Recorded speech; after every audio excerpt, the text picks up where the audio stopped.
Assalamualaikum warahmatullahi wabarakatuh. Kalau kita mau bertanya kepada seseorang dengan pertanyaan yang memberikan impact, maka hadirkan pertanyaan tersebut adalah pertanyaan yang berkualitas.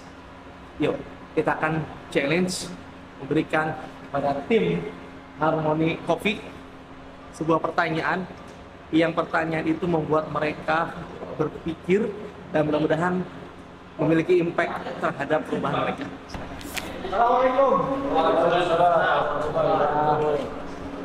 Ada Pak Erik, salah satu tim dari Coffee ya. Yuk kirim dulu ya. Baik, saya kasih pertanyaan nih. Ya. Tapi pertanyaan ini pertanyaan yang berbeda untuk mereka semua. Baik.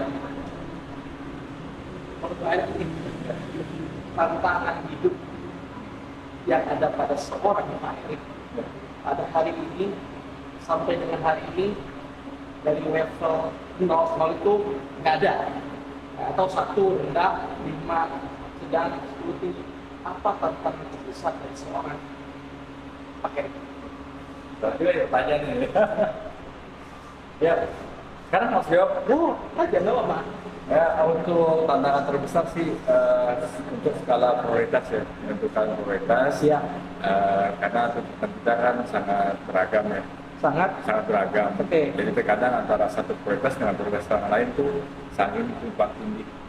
Tumpang tindih. Hingga akhirnya kita akan menentukan prioritas mana yang harus diduluin dibandingin prioritas yang lain. Oke. Berarti kalau dibuat secara ringkas, kira-kira tantangannya itu seperti apa? Ya, tantangannya sih untuk pengambilan keputusan ya. Decision making, pengambilan keputusan. Ya, karena antara problem satu dengan problem lain, karena bila sama-sama urgent, kita harus putusin mana yang harus diselesaikan duluan, apakah yang kecil atau yang besar, dampaknya seperti apa, dan effortnya bagaimana, misalnya gimana gitu. Nah, itu yang terkadang kita butuh perhitungan lebih dalam. Ya. Jadi tantangan terbesar menurut Pak Erik adalah terkait dengan pengambilan keputusan. Pak Wira, ya. Sekarang pertanyaannya Pak Wira nih. Sampai dengan hari ini, sampai dengan saat ini, Pak Wira. Menurut Pak Wira ya, apa yang paling menonjol, yang paling dirasa oleh seorang Wira, ya, terkait dengan skill atau kemampuan yang dengan itu Pak Wira menjadi salah satu orang yang punya punya kemampuan, bukan punya kemampuan, menjadi seorang yang lebih berarti, lebih bermanfaat, lebih berkualitas hidupnya. Kira-kira apa? Jadi ini ya, tarik mundur dari pengalaman aja. Iya. Dari pengalaman saya mencoba sesuatu yang baru itu lebih lebih menantang ya. Mencoba sesuatu yang baru lebih menantang, menantang. Memacu adrenalin gitu. Memacu adrenalin. Ya. Oke. Jadi lebih senang aja gitu dengan hal-hal yang baru gitu Pak. Dengan hal-hal yang baru. Oke, Pak. Hal-hal yang baru itu membuat Mas Wira itu lebih bermanfaat, memiliki impact bagi seorang Mas Wira dan keluarga. Insya Allah sudah. Oke, bermanfaat ya. Oke, berarti Pak Wira ya adalah orang yang memang ingin sesuatu yang baru, ya, yang memicu adrenalin. Sementara Pak Erik adalah seorang yang memiliki atau seseorang yang memang terkait dengan keputusan, ya Pak ya. Ya, tantangan terbesarnya keputusan. Sementara sesuatu yang menjadi bekalnya seorang Pak Wira itu adalah tadi kita ingin tahuan terhadap sesuatu, dan itu memiliki impact bagi Pak Wira dan bagi keluarga gitu. Oke, Pak, Anda nggak tahu nih namanya siapa nih? Antum siapa namanya Pak? Teguh Ustaz. Pak Teguh. Iya, Pak Teguh. Pak Teguh juga di sini? Enggak, lagi main aja. Oh, lagi main. Iya. Pak Teguh. Aktivitasnya apa? Barista juga? Enggak, freelance. Freelance. Oke, Pak Teguh. Kalau Pak Teguh sendiri nih, kita kan tadi ada tantangan, ada sesuatu yang menjadi hal yang paling berarti dalam seorang hidup Pak Wira. Kalau Pak Teguh sendiri Pak, apa menurut Pak Teguh nih, seorang Pak Teguh, sesuatu yang menjadi hambatan terbesar dalam pencapaian seorang Pak Teguh? Saat ini yang jadi hambatan terbesar saya untuk menjadi seorang apa ya, rasa percaya diri. Confidence level. Iya, Rasa percaya diri. betul. Saya kurang pede untuk melakukan. Saya suka hal-hal baru, tapi untuk memulainya itu kadang suka nggak pede. Jadi saya rasa kekurangan saya saat ini adalah rasa percaya diri. Kurangnya Yang adalah harus rasa ditumbuhkan. percaya diri. Iya, Oke. Rasa kebetulan saat ini itu hambatan ya. iya, hambatannya gimana caranya untuk bisa menumbuhkan rasa percaya diri. Gimana caranya untuk menumbuhkan rasa Percaya diri. percaya diri? Kemudian kan udah katakan hambatan terbesar. Iya. Iya. Hambatan itu ya. Pak Erik. Yes, Pak Erik. Ya. Ini saya sudah kenal lama dengan Pak Erik nih. Sebelumnya. Terkait dengan decision making, pengambilan keputusan, tantangan terbesar dari seorang Pak Erik adalah pengambilan keputusan. Pak Erik, Ya. kira-kira menurut Pak Erik pengambilan keputusan yang seperti apa itu yang kemudian menjadi tantangan dari seorang Pak Erik? Ya, biasanya untuk mengambil keputusan yang berdampak sangat besar, entah itu terhadap kinerja dalam artian kita harus bang mana yang harus misalnya dalam hal mencatat atau kita punya sedikit budget, tapi kita harus memilih bagaimana ini harus dialokasikan dengan resiko yang sangat besar dari. Jadi ini berkaitan dengan antara yang kita kasih misalnya nanti berdampak seperti apa. Oke, seperti itu ya. Pak Erik pernah nggak dulu pernah memutuskan satu hal yang itu dirasa mudah sekali? Beberapa kali pernah. Oke. Nah ketika itu Pak Erik apa yang Pak Erik gunakan tuh untuk mudah memutuskan? Itu dari pengalaman sebelumnya itu, jadi experience sebelumnya. Kalau misalnya yang super, jadi udah nggak baik. Kemudian nggak bisa. Berarti yang membuat Pak Erik mudah memutuskan adalah dari experience, dari pengalaman. Lalu kalau memang untuk menjadi seperti apa namanya ya, boleh kita sebut mungkin bahan bakar atau energi diputuskan. Nah, kalau memang itu sudah ada Pak Erik, kira-kira kemampuan untuk memutuskan itu menjadi kapan enggak? Kalau memang energinya itu sudah ada dari Pak Erik. Kalau sudah ada nggak jadi tantangan lagi. Nggak jadi tantangan lagi. Kalau sudah ada, Kalau sudah ada, mungkin ada tantangan tapi tidak sebesar kalau nggak ada. tidak sebesar kalau nggak ada. Kalau nggak ada. Oke. Berarti kalau begitu kemampuan untuk memutuskan itu menjadi isu kan? Kalau menurut Pak Erik, kalau memang sudah punya energi dari experience sebelumnya Pak. Secara garis besar enggak sih kalau sudah ada experience. Oh enggak ya? Oke, berarti dari sesi ini nih Pak Erik sudah menemukan sesuatu yang bisa memudahkan untuk memutuskan, ya? Yaitu pengalaman sebelumnya. Oh, pengalaman sebelumnya apa Pak Erik? Ya. Pengalaman sebelumnya apa? Pas pengalaman kerja, Pengalaman apapun juga yang membuat Pak Erik itu punya energi untuk memutuskan.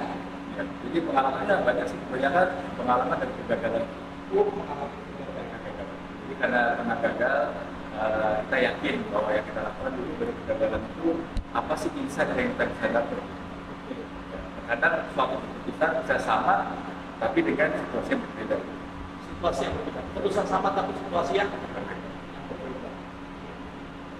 Jadi energi dari pengalaman itu yang kemudian membuat Pak Erik bisa memutuskan sesuatu dengan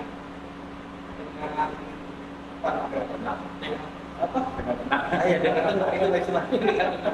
Karena basicnya sudah punya pengalaman masa lalu ya, dan itu kalau begitu sudah tidak menjadi isu ya, karena sudah bisa mungkin yang bisa kita ambil apa ya, kalau kita bisa menghadirkan sebuah kalimat putusan hari ini energi masa lalu apa yang bisa kita coba gunakan satu kalimat kira-kira menurut Pak Erik. Ya, keputusan masa depan, energi ada di masa lalu. Jadi sebenarnya pengalaman satu kalimat ya, satu kalimat. Masa kalimat sempurna. Kira-kira apa yang bisa diucapkan? Ya, jadi kan pengalaman itu sebagai suatu pelajaran yang sangat berharga. Tidak dijadikan sebagai alasan atau bahkan hambatan dan menjadi kecemasan berlebih. Menjadi kecemasan. Terutama kekecewaan. Jadi pengalaman masa lalu itu tidak menjadi kekecewaan, kecemasan yang berlebihan dan apa tadi? Udah itu aja. Sehingga dengan kita memutuskan itu terasa begitu tenang. Karena itu ya karena sudah punya pengalaman masa lalu yang bisa memberikan pelajaran yang berarti. Ya. Pak Wira, tadi apa yang disampaikan Pak Wira itu luar biasa, presisi kemampuan untuk ingin tahu, ya kan? Begitu. Nah sekarang Pak Wira, kira-kira secara spesifik Pak Wira, keingintahuan yang seperti apa nih yang membuat impact terhadap diri Pak Wira dan keluarga Pak Wira? Ya awalnya sih dari mencoba sesuatu yang kayak apa ya, kalau dibilang tuh di bidangnya jadi tetap fokus sama itu aja sih Pak. Apa yang kita kejar itu mudah-mudahan menjadi sesuatu aja gitu kan, apa yang bermanfaat buat sama keluarga. Jadi keingintahuan berubah jadi fokus, berubah jadi bermanfaat. Iya, bermanfaat juga kan. Bermanfaat. Kita mencoba bikin sesuatu yang baru nih, kayak misalkan apa kita coba dari hulu sampai hilirnya gitu kan. Kita coba, kita experience nih kayak bikin kopi gitu kan, suatu hal yang baru yang belum pernah ada orang bikin, kita bikin, kita coba kayak seperti itu Pak, perjalanannya gitu. Dan itu menurut Pak Wira memiliki impact, dampak ya untuk diri Pak Wira dan keluarga. Meskipun barangkali menurut Pak Wira impact itu langsung seperti bagi keterangan atau proses. Nah, agak lumayan berat juga. Kadang kalau misalkan kita mencoba sesuatu yang baru itu kan nggak instan kayak yang. Berarti apa yang harus dimiliki Pak Wira untuk mendukung pengetahuan itu supaya memiliki impact? Apa yang harus dimiliki oleh seorang pemimpin? Skill apa? Asal skill aja, skill yang kita jalan sekarang gitu. Misalkan kopi ini kan, kayak di kopi ini kita mau mencoba yang baru itu kan ada orang yang belum tentu bisa memperlakukan kopi itu kayak gimana. Kayak gitu aja sih Pak perjalanannya. Mengasah skill. Dan skill yang diasah itu banyak ya. Iya. Oke. Terima kasih Pak Wira. Kita Satu lagi. Oke. Pak Teguh belum. Pak Teguh sekali lagi. Pak Teguh tadi bilangnya confidentialnya. Ya. Percaya diri. Oke. Secara spesifik percaya diri yang seperti apa tuh yang menjadi hambatan dari seorang Pak? Ketika mau melakukan hal baru itu saya nggak pede untuk melakukannya. Nggak pede mau melakukannya, ya untuk memulainya. Oke. Kalau menurut Pak Teguh nggak percaya diri itu ketika mau melakukannya atau ada sesuatu yang dirasa takut itu. Ya, overthinking kayak orang mikirnya gini jadi gitu jadi overthinking sih ya. Overthinking. Apalagi? Kayaknya sih yang paling besar pengaruhnya sih itu overthinking. Oke. Sekarang kalau overthinking itu dicabut dari seorang Pak Teguh dilempar ke belakang, apakah itu membuat seorang Pak Teguh akan menjadi lebih confidence? Kayak sih, Iya. Akan lebih confidence, akan lebih percaya diri ya. iya. Ya kalau gitu kita buang aja overthinkingnya. Iya, kadang suka gitu, suka ngebuang bodo amat lah gitu ya. Tapi setelah terbentur sama satu hal lagi gitu, misalkan suka muncul lagi gitu. Iya. overthinking itu gitu. Itu lagi. Oke, memang Setiap betul-betul saya udah melalui proses satu, udah tahap satu udah lewat nih. Terus ke tahap 2 muncul lagi tuh overthinking. muncul lagi overthinking. Jadi untuk menghilangkan supaya permanen itu gimana ya? Menghilangkan. Oke, sekarang yang Mas tahu dari overthinking itu gimana sih? Berpikir berlebihan, Berpikir yang negatif. berpikir berlebihan yang negatif. Berpikir yang berlebihan yang negatif itu bisa nggak dikasih ilustrasi atau contoh? Misal saya mau lagi ada project bikin ebook ya. Ya, Terus ketika saya untuk mau buat konten untuk memasarkannya, edukasi ke audiens, kadang suka aduh nggak pede gitu, takut tanggapan dari orangnya. Terus siapa emang gitu? Belum ada ini udah jual ibu tentang ini gitu. Kadang gitu sih. kadang gitu ya. Lebih ke takut ke petik apa ini dari orang, Aku dari pemikiran pemikiran orang. Oke, tanggapan orang tanggapan orang, Ah. pemikiran orang. iya. Oke, sekarang yang menjadi isu apa menurut seorang apapun, percaya dirinya, overthinkingnya, atau pemikiran orang. Yang jadi isu Dari tiga ini kalau begitu. yang paling kuat ini respon dari orang ya. Respon dari orang. Karena Kalau begitu, kalau respon dari orang, pikiran orang, kalau saya memberikan dua keadaan, ya, dua keadaan. Keadaan pertama adalah keadaan saya ilustrasikan Pak Teguh menggadaikan sebuah barang ke orang lain, dan barang itu kemudian dipegang sama orang lain, let's say misalkan mobil atau motor. Pak Teguh itu karena sudah menggadaikan itu bakalan kepikiran ya, aku kepikiran terus, ya kan? Karena sudah tergadaikan dengan orang lain. Oke, itu kondisi pertama. Kondisi kedua, Pak Teguh tidak menggadaikan itu. Bagaimanapun juga motor, mobil, ya, diilustrasikan ada pada seorang Pak Teguh. Ya, Pak Teguh punya mobil, meskipun jelek, punya motor, meskipun jelek, tapi Pak Teguh gunakan dengan kelebihan atau kekurangan sebagai sebuah alat yang membuat Pak Teguh itu bahagia, tidak dipengaruhi orang. Ketika dua keadaan ini, mana kira-kira yang akan membuat Pak Teguh lebih bahagia dan nyaman? dan yang tadi di Ada itu ada kan? Ya. Oke. Dua keadaan yang kedua yang dipilih Pak Teguh ya. ya, Oke, punya kendaraan, punya motor atau mobil, apapun juga, tapi Pak Teguh bisa gunakan, bisa bahagia, bisa nyaman. Daripada punya mobil mewah, tapi digadaikan buat orang lain. Sekarang kita ilustrasikan. Pak Erik, Pak Wira, punya pikiran-pikiran tertentu pada Pak Teguh.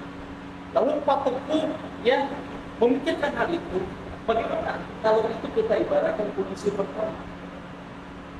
Percaya Pak Teguh digadaikan ke Pak Erik, percaya Pak Teguh tergadaikan sama Mas Wira. Itu akan mengenai kondisi seorang Teguh secara original. Karena Pak Teguh tidak bisa mempengaruhi, tidak bisa mengelola, tidak bisa mengendalikan Pak Erik dan Pak Wira. Apapun juga Pak Teguh nggak bisa mempengaruhi mereka karena dia ada di luar jangkauan Pak. buat model kita ya Ustaz. Sekarang, let's say kita lihat yang kedua, kendaraan mobil itu di bawah pengawasan seorang Pak Teguh dengan kelebihan maupun kekurangannya, dan Pak Teguh merasa nyaman. Jadi apapun juga yang Pak Teguh lakukan, kalau Pak Teguh merasa orang lain memperhatikan, merasa responnya negatif, secara tidak langsung Pak Teguh menggadaikan pikiran, perasaan pada orang lain. Pertanyaannya, bahagia nggak? Nyaman nggak? Ya. Sekarang, kalau Pak Teguh merasa, oke, ini ada masalah, apapun pandangan mereka, itu adalah mereka. Saya tidak bisa mengendalikan mereka. Yang saya bisa kendalikan adalah saya, hati saya, pikiran saya, kekuatan yang ada dalam diri saya. Iya lagi. Iya. Selama ini kalau mengkhawatirkan yang nggak bisa saya kendalikan, bisa saya kendalikan apa yang saya bisa kendalikan.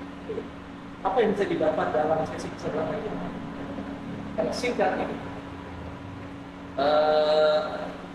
Penyelesaian dari satu masalah. Penyelesaian dari satu masalah. Oke. So, selanjutnya Pak Teguh mau masih menggadaikan orang lain kebahagiaan Pak Teguh percaya diri palsu atau Pak Teguh berjalan secara original ini saya. Kelebihan dan kekurangan milik saya tidak bisa mengendalikan saya mengendalikan diri saya, tapi saya tidak bisa. Artinya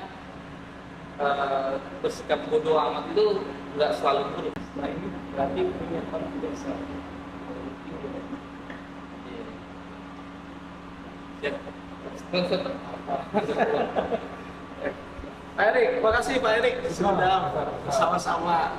Nanti kalau sudah ada di sana, kayaknya harus sering ngobrol kita. Ya, nggak stres. Jadi konsultasi. Di atas, Ustaz. Ya, kantor saya di atas sama tim.